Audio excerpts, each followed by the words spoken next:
with that. Our next speaker is Kehoe from Toxcel, who will be talking to us about the mobile lab that they have.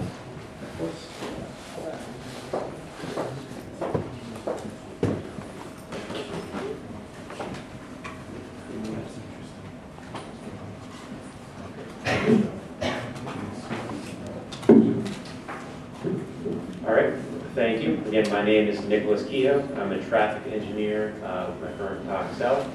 And as Michael said, we'll be talking about how sort of one way we use visualization. Before I begin, I do want to acknowledge others. Brian Katz and Rob Redden with me at Toxcel helped not only on this presentation as well as some of the activities that I'm talking about here. And then finally, I'm going to give an example of a project we've recently worked on to sort of put this in motion, and that was funded by Federal Highway Administration, and Jim Sherbert was the lead from Federal Highway. All right, so the three main things I'm going to talk about today. I'm a traffic engineer, but a lot of the work we do is in the realm of human factors, so I'm going to discuss sort of how we use visualization in human factors research. I'm going to go over a high level of the why and how we developed the mobile lab, and then hope to put it all together with a quick case study demonstrating how we use the mobile lab to collect data and make visualizations.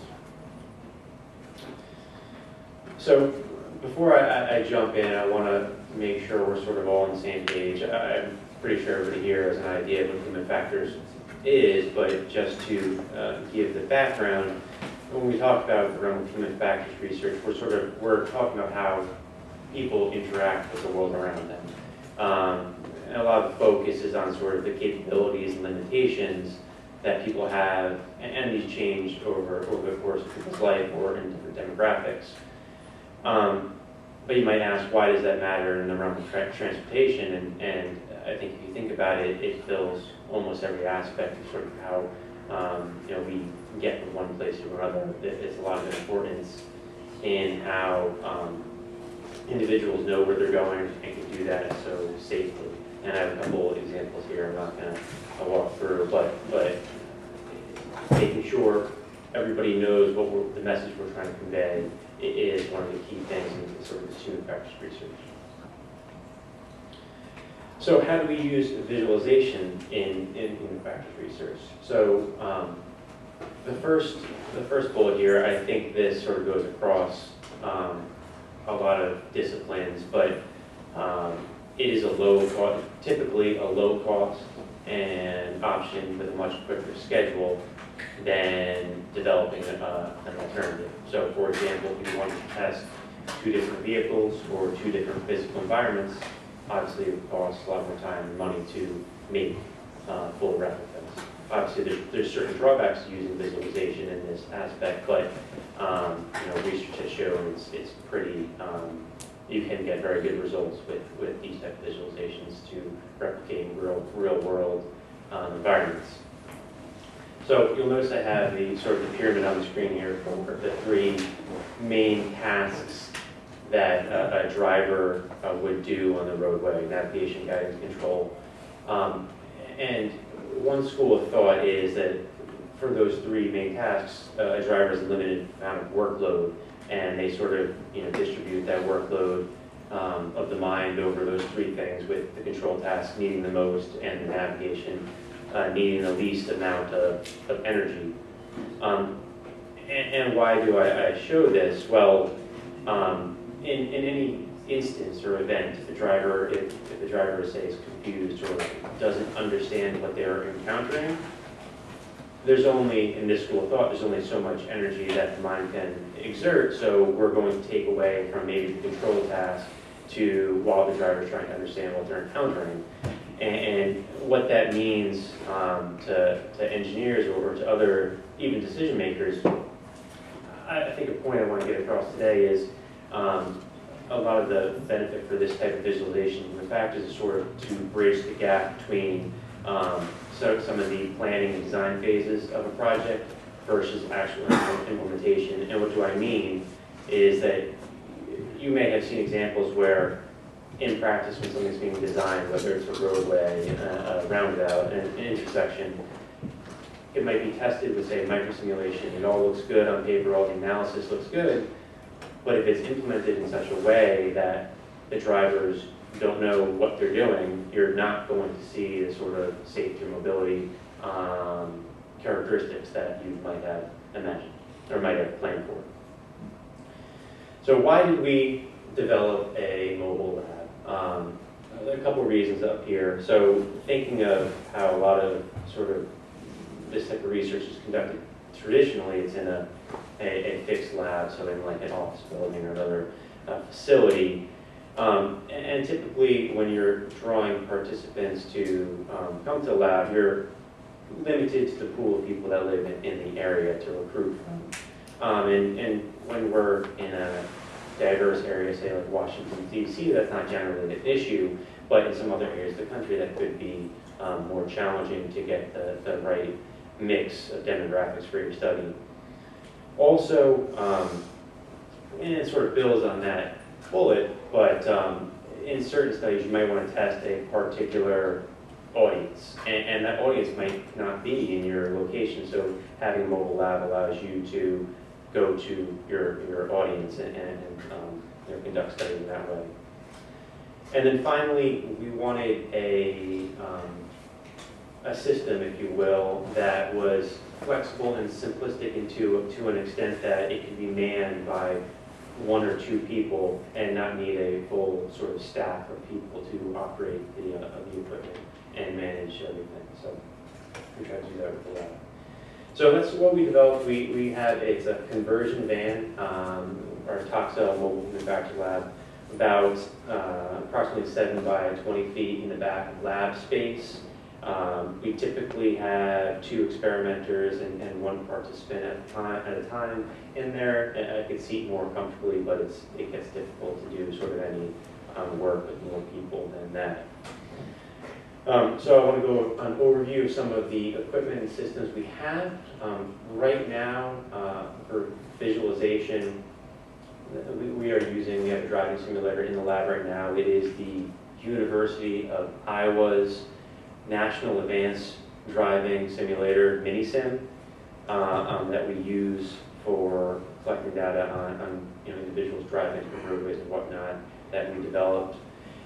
We also recently just completed some human factors testing in terms of sign comprehension. We have another system with specialized software that can visualize signs at different distances, and we have a large 65-inch, I think, screen in the back, so we can sit participants there and visualize different signs and determine their reaction or understanding of those different signs to sort of determine, say, if you're looking at a symbol on a sign, what comes across more easily than others. And this goes a little bit away from the visualization itself, but we also do data collection with the lab and have an array of data collection equipment, the traditional stuff like high-def cameras and that kind of thing, and data recorders. We also recently got a drone, and we've dabbled in collecting some overhead video of different roadways to sort of do analysis on the traffic behavior. And then lastly, and this goes away a little bit from the lab itself, but it's important to note that all of this requires sort of the back office software to support it. We generally do everything back in the office first in terms of development, and then test it in the office, and once it's good to go, then it goes into the lab, so that's critical. So, and then the third sort of main topic I want to talk to you is the case study, and I want to give you an idea of how we use the lab. So I mentioned we recently completed a project for the Federal Highway Administration. It was a large project with the intent was to understand signing and pavement, I shouldn't say understand, look at signing and pavement markings on complex roadways or interchanges, and figure out ways that, some methods that might be more effective than others to sort of convey information to drivers. So that was a big picture part of the project, and what we did here was part of the project was developing a driving simulation scenes to sort of test out those different signs to find out which sign methodologies or those sort of practices are more effective. And we measured effectiveness in terms of participants being able to make accurate lane choices and get to, say, we gave everybody a destination. They were able to get to their destination. But we also wanted to measure impacts to safety and efficiency. So, I mean, it's great if they got to their final destination, but if they're cutting across 4 lanes of traffic, you know, going across the exit door, that's probably not the best design. So we took that into consideration as well. So the design of the project, we had 4 complex interchange geometries that we developed, and to give you some idea, when we say complex interchange, what I mean by complex is a driver would have many options in a short period of time. So maybe it's a 4-lane freeway with an exit, and immediately after the exit, the ramp split. So they'd have to make decisions rather quickly. And for each of the interchange types, we had multiple signing plans that were based on real-life practices that we found throughout the states. And I have sort of 4 steps that basically we follow to implement this research, but you know, the second step circle, that I think that's probably most interesting to you folks, is developing sort of the visual network, so developing the visualizations. And doing that took a number of different tools. We had to start off with developing the actual freeway signs, and we had a traffic engineer do it with SignCAD to come up with the different freeway signs. We used 3ds Max to develop 3D models, sort of flip everything together and make the skin, if you will, of the simulation. And then we took the logic model and the 3D models, combined them and entered them into, or integrated them into the mini-sim for actual testing. So for the research, we recruited 121 participants from 3 areas of the country. We tested in Gainesville, Virginia, which is right outside of DC, in Myrtle Beach, South Carolina, and in Orlando, Florida. Each participant drove through 12 interchanges, and I mean, as I said, we only made 4, so it was a repeat, but with different signing configurations, and they had different instructions. So they were instructed to follow, they were always told to go to Greenville, that was the name on the sign, and each interchange would have a different configuration. We sort of tracked how they navigated those interchanges, and the mini-sim collects a ton of data, but specifically for this, we focused on lane selection, lane change location, and accuracy of lane changes. So transferring results into practice. So, you know, I described sort of what we had in terms of the lab, sort of what the research design was and how we ran the simulation. But what does this mean at the end of the day? Like, how does this matter, or why does this matter? What we were able to do with looking at these different factors was determine different signing practices that, from our testing, seemed more effective than others. And in some cases, these were very minor tweaks, such as how the destinations were laid out on the guide sign, where the exit plaque was located. So some of those things are very easy, and you know, we identified them as practice ready. Like, they're low-cost options that are being implemented in the country in some places, but not all over. But those are some things that we, you know, we could recommend that take more wide-scale adoption.